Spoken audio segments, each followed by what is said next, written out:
There's something magical about new beginnings.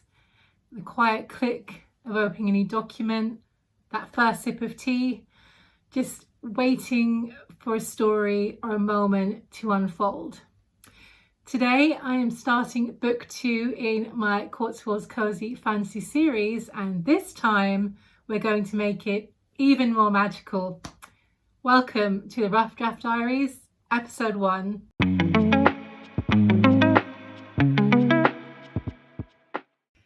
Hi, hello, and welcome back to my channel. If you're new here, my name is Melanie Steele and I write all things cozy. I can hardly believe it's November and the Rough Draft Challenge has begun.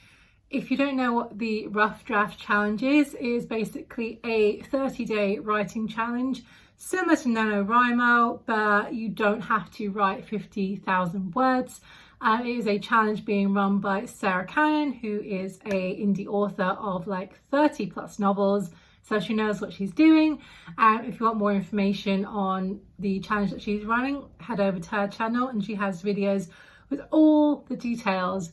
But essentially I am aiming to do a minimum of 10,000 words, which is the emerald tier in that challenge. But I would be thrilled to get to 25,000, which is the sapphire tier. So hoping to fall somewhere between those two goals. That is my aim for the month. So writing book 2 feels like it hasn't quite sunk in yet that I have both finished book 1 and that book 1 is out there in the world as we speak. Like that's still kind of sinking in for me, because book 1 only released on October 30th, so it's all still very fresh, still very much in my mind. I'm still getting messages about it, but it is absolutely time to move on to book 2 so that I'm not keeping people waiting too long to basically see what happens after the events of book 1. So it's very fun, but it's also a little bit like it doesn't quite feel real yet. I think once I actually get going with the story, that it will feel much more like a real thing. Right now, it's just, wow, this is crazy. With book number 2, I've obviously learned a lot of things about myself and my writing from doing book number 1. One of the things that I wanted to do differently with this book was to have more of an outline, particularly with subplots. I found it quite difficult to keep up with the subplots in book 1 because I would be writing and they would come to me and I'd put it in, but I wouldn't necessarily add it into the plan or outline I already had, and it all got kind of mixed up a lot. And it was a lot to unpick when I was going through editing the novel. So I decided that when it came to book 2, I needed a more solid outline and I needed to include how I was weaving these subplots through. Particularly as obviously I have things rolling over from book 1, as well as new things I'm introducing in book 2. I just needed a better system and to be more organized to make sure I am not leaving any loose threads or anything unresolved that ought to be resolved in this book, or just forgetting about things altogether. I am also making sure to make each day of this challenge when I'm writing more of a ritual. When I first started writing book 1, I wasn't quite sure about, how to start each day, and I would literally just turn up at my computer and go. And over time, it became quite difficult on some days just to get up and go. It wasn't working. I needed to find a way of kind of easing myself into these things. So I started creating little rituals to kind of tell my brain, now is the time to write, rather than just showing up, putting on the laptop and going for it. So I've been employing things like having a story specific candle to light while I'm working on the story, in line with my personal curriculum, which I set up, which you can watch in this video, which I decided to be on. I'm also drawing an oracle card each day before I write, just for inspiration and guidance, and also just having some nice cozy lighting. You know what? We should take care of that. This is not cozy. There we go. Cozy lighting. We have ticked that off. It just looks so much nicer with those lights around it. I'm going to keep those even in summer because I just really like how they look. Another thing that I need to do before I get going on the writing is to reset this Kanban board. Ordinarily it gets reset every quarter, but because book one was rolling into the end of October, I decided there was really no point. It wouldn't make any sense to reset it for Q4 at the start because I wasn't done. But as you can see now, the to do and doing are completely empty and everything's been done. So I need to take all of those off and put on my new notes for keeping track of what I'm doing. So basically having one post-it note per chapter and post-it notes for other things as and when they come up. I think today I'm just going to start with just the chapters and no other tasks pertaining to my writing. So we will do that momentarily. But first, before we get into all that, I thought it'd be really fun to give you a quick weekend update. So if you watched the last vlog, you'll know that Halloween is also my wedding anniversary. So myself and my husband had a day out and we headed to Waterson Manor in Aylesbury here in Buckinghamshire. It was new to us. We had driven past it and we had never been in, and it was amazing. It was so beautiful, and given the time of year, we decided we would opt for spending more time inside the house, which is a 19th century French chateau for all intents and purposes, and it was gorgeous. My favourite part, which I didn't film because it wouldn't have been the easiest thing to film, they have a collection of letters from one of the lords that used to live in this chateau, and they were from all kinds of famous historical figures, and it really brought them to life to think that these are not just people you read about in history books. They were real people writing real letters. There were letters from Benjamin Franklin, there was letters from Mozart, there was letters from Queen Elizabeth I, like actual letters in their own handwriting that would have been collected, and it was just absolutely fantastic to see these close up. I will say Queen Elizabeth I, dreadful handwriting, absolutely dreadful. Couldn't read it because it was en français. My French is very basic and that wasn't going to happen. They did have QR codes where you could read them on your phone translated, but I was just really enamored with looking at the paper and the writing, so I wasn't too fussed. I couldn't read the contents of it. But I am going to put in a few clips here of everything that we saw there. I would highly recommend it if you are within that kind of Berks, Bucks, Oxfordshire, Hertfordshire kind of area here in the southeast. Really beautiful. So here's everything that we got up to.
to Wednesday when we are picking up the drafting process yet again. I don't write on Tuesdays. Tuesdays is basically my filming day for my topic videos, thus all my energy and juice is spent doing that.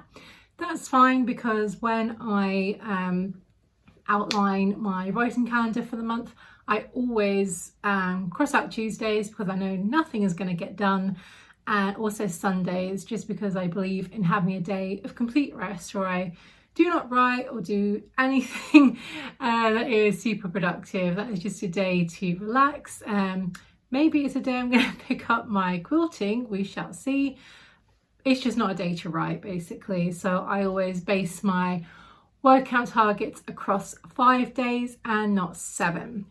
So one thing that I was thinking about when I was doing my kind of first drafting, as you saw just a little bit earlier on, was the whole idea of writing a sequel in terms of what that actually means. Obviously with writing a sequel or a series, you want to balance kind of honouring what happens in the first book or the book previous or the many books previous to what you're writing with what you're doing now. So I'm just having to kind of keep in mind the various interweavings of plots and character to make sure that the tone feels the same, in terms of it obviously being like cozy, magical, but also having to write with a different voice entirely, because obviously the Lunar Quartz Library is Esme's story. It's third person from her perspective, thus everything is through the lens that she sees the world through. Book number 2 is Celeste's story. I am happy to say that at this point. No other details to be mentioned, far too early. If you've read the first book, you know Celeste is a very different character to Esme, who is our protagonist there, and having to make sure that I don't slip into Esme's perhaps more gentle, more shy kind of voice, because that is absolutely not who Celeste is. Is something I am working on.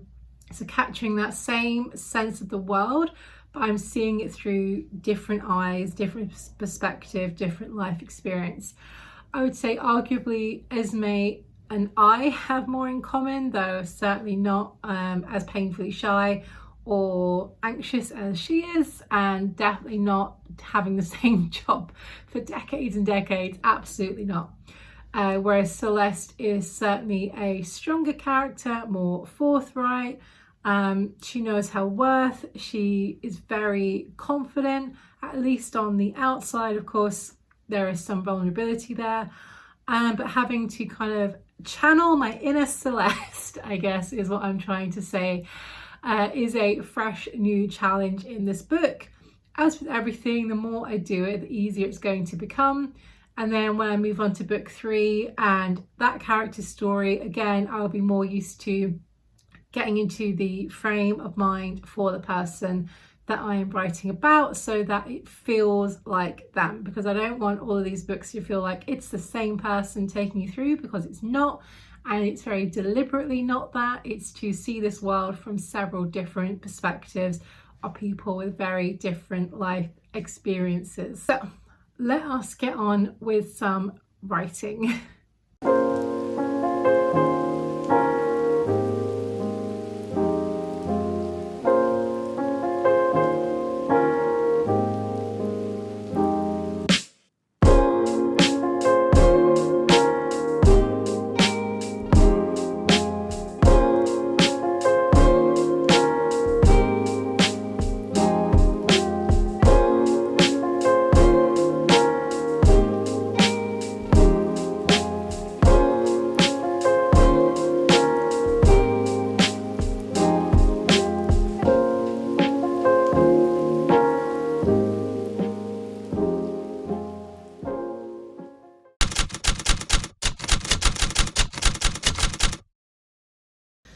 I am very pleased with that word count, and that actually means I am almost, bar a few hundred words, at the end of that chapter. I am doing longer chapters with this book. The first book is 54 chapters, but they are very short and punchy chapters because that just lent itself to the kind of energy of that book. This book is going to be the 27 chapter method, as I mentioned, which based on a 90,000 word count, which is what I'm aiming for, is about 3,300-ish words per chapter. So as you can see from the word count I just showed you, we are not far off the first chapter. It is very exciting, it is coming together. I'm also very confident at this point I can surpass the emerald tier. Why has this gone out of my mind? The 10,000 word tier that was set for the rough draft challenge. I'm still not sure I'll make it to 25, but trying to land somewhere in between, I think, is the most realistic goal. Now I have done my kind of word count for the day, I'm going to get on with some other cozy things, and I thought it would be fun to take you along to the kitchen because, you know, I love bringing you guys to the kitchen because where else is it so cozy other than making food? With it being November and the coffee chains are kind of moving to their more winter drinks now. It's not Christmas. It's not Christmas or winter yet, but they are moving to their winter drinks.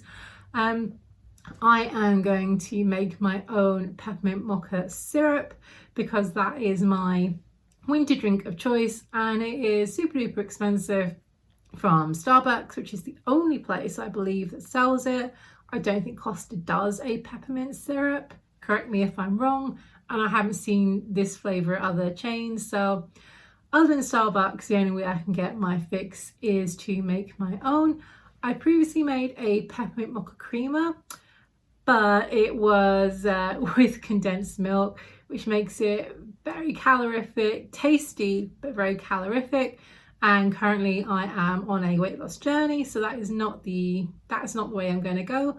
Whereas with the syrup, yes, it's lots of sugar, but basically no fat. So as long as I stick to a tablespoon in my coffee, that's absolutely doable, and it just means I get to have an extra nice coffee. I don't put this syrup in every coffee I drink of every day because that would just be too much sugar regardless, but it's nice now maybe on the weekend or in the week when I'm having a bit of a tough day, a little bit of peppermint mocha syrup in my coffee to perk me up, to get going with my writing and to reach my word count goal. Why not? So let's go make some peppermint mocha syrup.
I taste tested that syrup off camera. It was so good. I added a tiny bit extra more mint than the recipe called for, and absolutely perfect.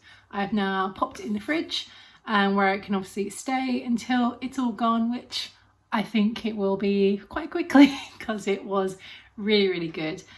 Such a super simple recipe, and obviously because it has cocoa in it, it gets that bit thicker than normal sugar syrup, which just makes it extra tasty in my opinion. That is everything that I have for you today. I hope you have enjoyed this episode, episode 1 of the Rough Draft Diaries. I'm really happy with the direction the word count is going in, and obviously next time you join me it will be even higher, because I don't film every single day that I write because life is busy and I just can't do that. But I will of course update you with my word count at the start of the next vlog, and then we'll see how many more words I can get done then. If this is your first time over here on this channel, I hope you loved it. I would love for you to hit the subscribe button. I upload a topic video every Tuesday. This month they will all be loosely connected to doing the Rough Draft Challenge, and a vlog every Thursday where you can see how I'm getting on with writing book 2. Thanks for watching. Bye.